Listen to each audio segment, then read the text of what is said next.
आज के इस वीडियो में हम आपको 3 टिप्स देंगे कि जिनकी मदद से पेरेंट्स को यह पता चलेगा कि अगर उनके बच्चे को स्टेमरिंग है तो उन्हें कौन सी इंपॉर्टेंट बातों का ध्यान रखना चाहिए। हमारी सबसे पहली टिप आपके लिए यह है कि जब आपका बच्चा बोल रहा है तो उसे बीच में इंटरप्ट मत कीजिए और उसे सुनते समय नेचुरली सुनिए। देखिए, होता ऐसा है बहुत बार कि बच्चा जब स्टेमरिंग के साथ बोल रहा होता है तो वह बच्चा कुछ शब्दों को या कुछ वाक्यों को बोलने में बहुत समय लेता है। अब इस समय होता ऐसा है कि कुछ पेरेंट्स अपने बच्चों को बीच में इंटरप्ट करते हैं।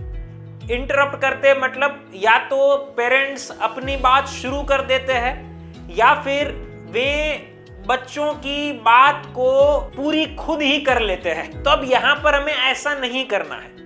अगर बच्चा टाइम ले रहा है तो उसे टाइम लेने देना है।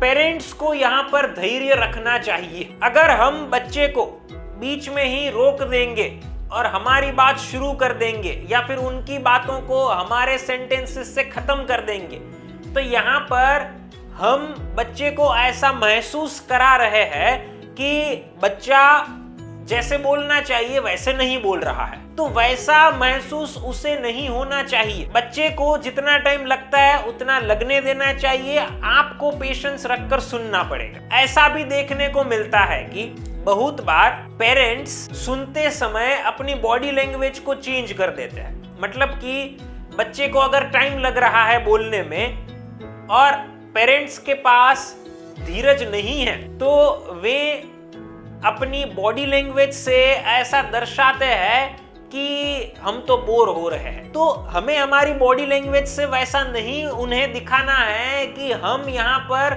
उनको सुनते सुनते परेशान हो गए हैं।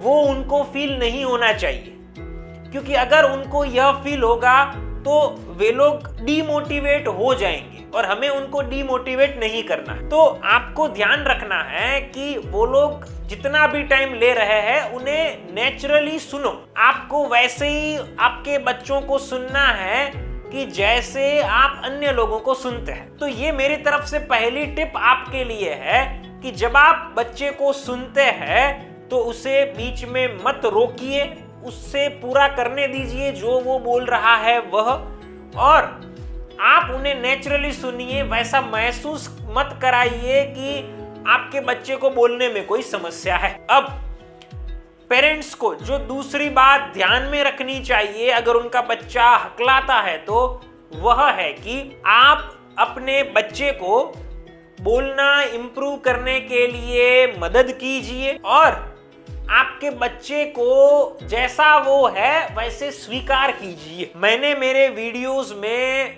बहुत सारी टेक्निक्स बताई हुई है कि जिनसे हम स्टेमरिंग की प्रॉब्लम को ठीक कर सकते हैं। तो आप उन वीडियोस को देखिए कि जिससे आप उन टेक्निक्स का इस्तेमाल आपके बच्चे पर कर पाए। बच्चा 4 साल का हो सकता है, 8 साल का हो सकता है, 12 साल का हो सकता है और उससे बड़ा भी हो सकता है। अगर ये बच्चे को स्टेमरिंग है तो आपको पहले तो सीधा उनको ये नहीं बताना है कि उन्हें स्टेमरिंग की परेशानी है या उन्हें बोलने में कोई प्रॉब्लम हो रही है। वैसा सीधा उनको मत बताइए। आप उन्हें सिर्फ मदद कीजिए उनके बोलने को ठीक करने में। आप उन्हें कह सकते हैं कि वो ऐसे बोले कि जिसके कारण ये बात वो अच्छे तरीके से कह पाए।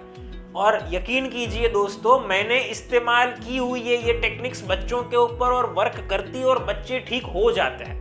तो आप सिर्फ उन्हें कहिए कि क्या उनको करना चाहिए। और मैं क्यों ऐसा कह रहा हूं कि उन्हें प्रॉब्लम है या स्टेमरिंग की परेशानी है, ऐसा मत कहिए, क्योंकि अगर आप ये कहेंगे तो बच्चे के दिमाग में एक चीज बैठ जाएगी कि कहीं ना कहीं कोई समस्या है उसमें कि जो सब में नहीं है, और वैसा हमें उन्हें महसूस नहीं करवाना है। हाँ, वो चीज अलग है कि बच्चा थोड़ा बड़ा हो जाता है और उसे कहीं से जानने को मिलता है कि उसे स्टेमरिंग की प्रॉब्लम है, तो ठीक है। अगर वो आपको इसके बारे में पूछता है तो आप सच सच बता दीजिए कि क्या ये प्रॉब्लम है।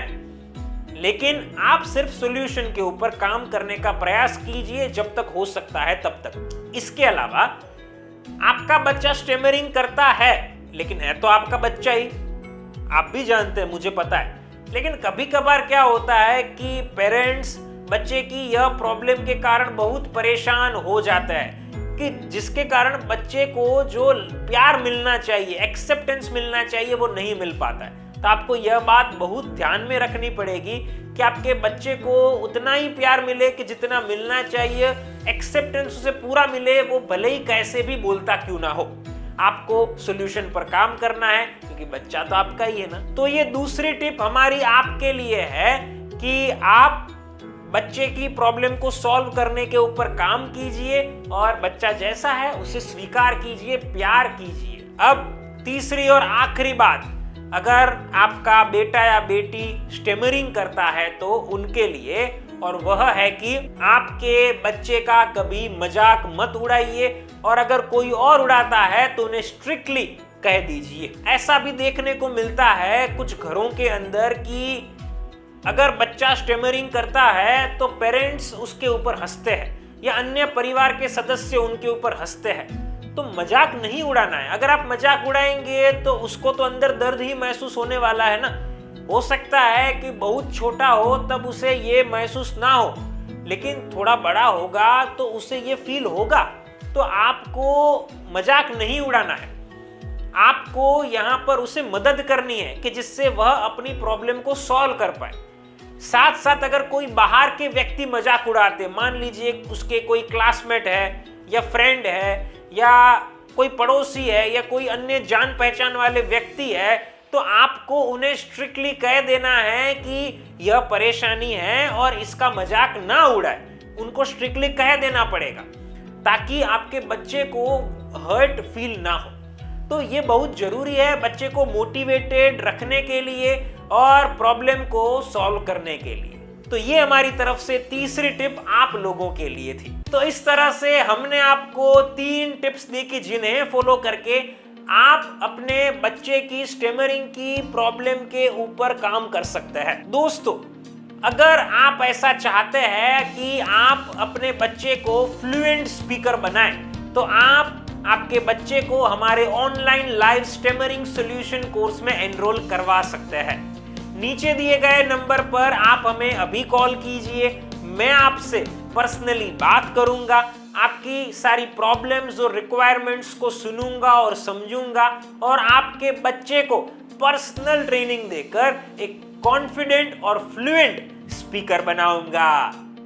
फ्रेंड्स, फिर मिलेंगे एक नई वीडियो के साथ। Thank you.